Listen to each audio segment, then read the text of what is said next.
have Korean, Buddhism, Japanese, you know, where we have Eastern Orthodoxy, Western Orthodoxy, and then you have early, medieval, modern. It's space and time. So you have to ask, space and time. How odd. Two forms of intuition. So you have to ask, what's the logic of this whole way? And then, yeah, they're going to need more languages rather than less in this globalized world. The question becomes, how do you guide that? And the whole notion of expertise, I didn't talk about that enough, right? It's more and more about less and less. I think there's a complete imbalance between teaching and research.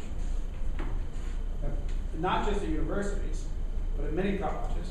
And of course, we live in a world that is completely divided between the haves and the have-nots in terms of education.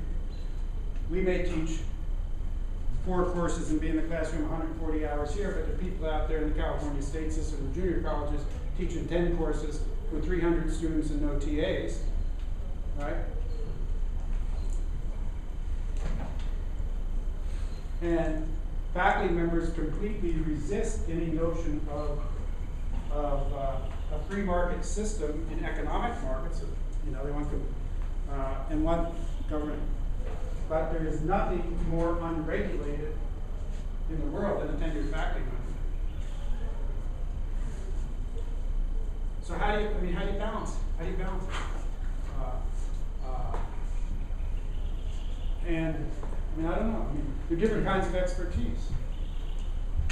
We don't have expertise, adequate expertise in the way these things intersect. Katie Seven was talking about this program in which they have, roboticists and performance people, and that's interesting. Yeah, and you can be an expert in that kind of intersection. Right? It reconfigures. And what languages should they know? Maybe Russian, maybe German, maybe they should know computer language. They're not going to be writing. You're not going to write books like I've written books or like we've written books, because university presses cannot sustain themselves. There are going to be different ways of cultural production, but that's the point.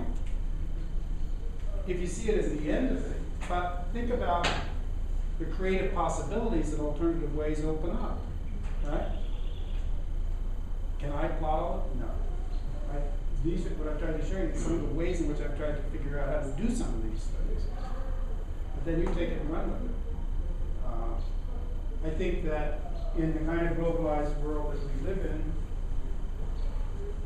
I think what I most fear is the complete eclipse of the arts and humanities.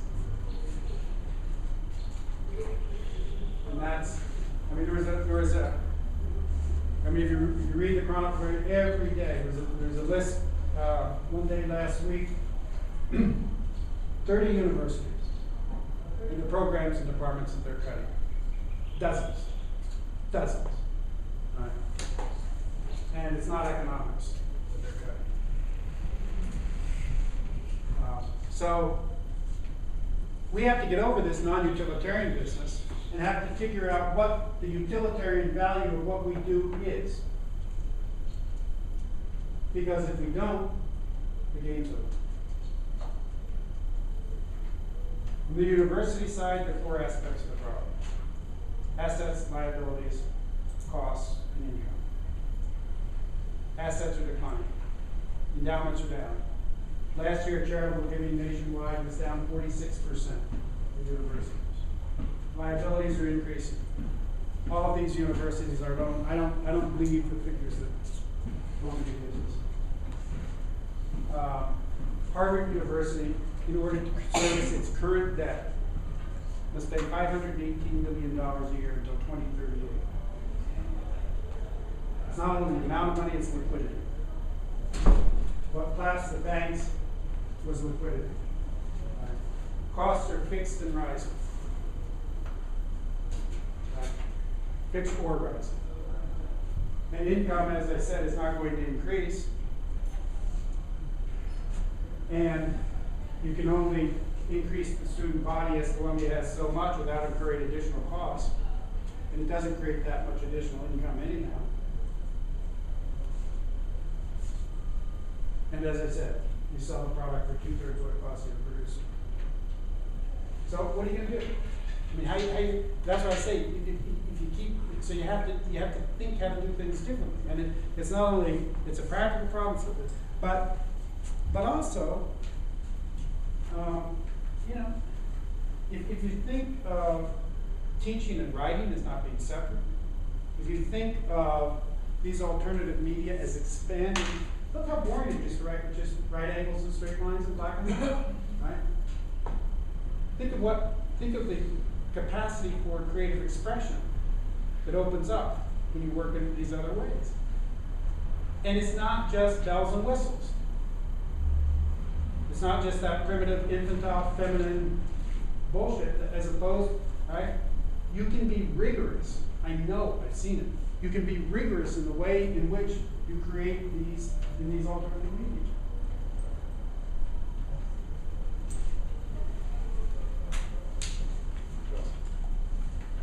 Yes?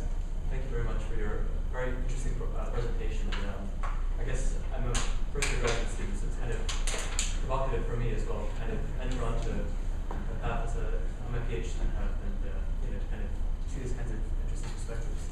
And I think that my question is a related one. It's that your presentation seems like you give the chronology of the architecture of knowledge and teaching that, dating back to Kant, but it seems like it spreads to other cultures and far earlier history, to different, places on the map as well. But every culture has its own epistemology and its own theories of how to educate and how to acquire knowledge.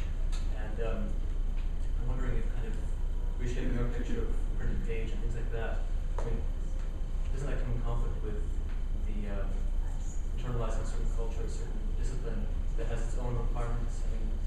I'm an Islamicist, so a lot of my colleagues who are in religion departments, for example, they have a very difficult time applying a lot of the reshaping structures with sort of text critical approaches or things like that. And I was wondering if maybe, I guess I'm asking a few different questions, but one of them is about assessing the value or recreating epistemology, like kind of sui generis, and not looking at each culture's own epistemologies and how that reconciles those. That's one question. You might be working in the context of a Western university. Yeah, certain kind of structure. And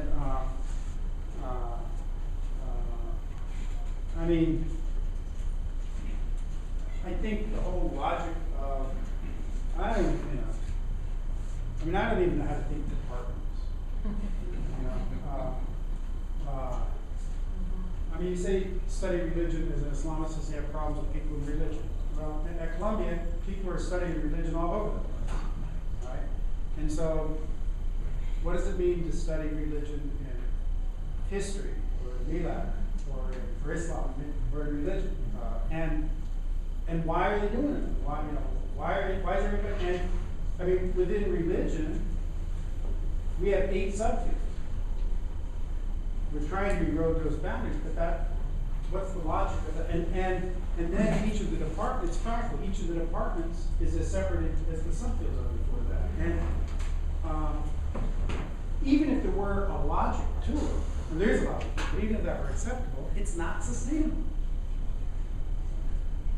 It is not. That structure cannot be sustainable. Now, is it going to be 5 years? Is it going to be 10 years? I don't know.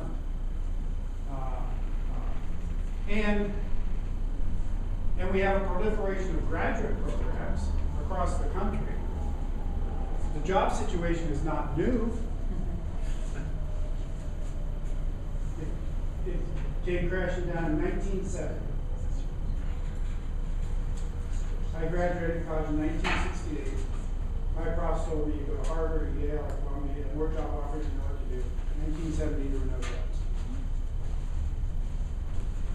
And the year I looked for a job, I don't know how many there were when I looked, there were 3 jobs in modern Western in the whole country. And there have been virtually no jobs ever since. So what do? One of the things you try to do is it's important to study this stuff. I used to tell my students, even before I more or less understood what investment banking did, if you want to become an investment banker, study religion. And I wasn't being facetious. If you want to be a successful business person, you have to understand how the world works. You want to understand how the world works. So different kinds of things that you do with that. But if you reverse engineer it,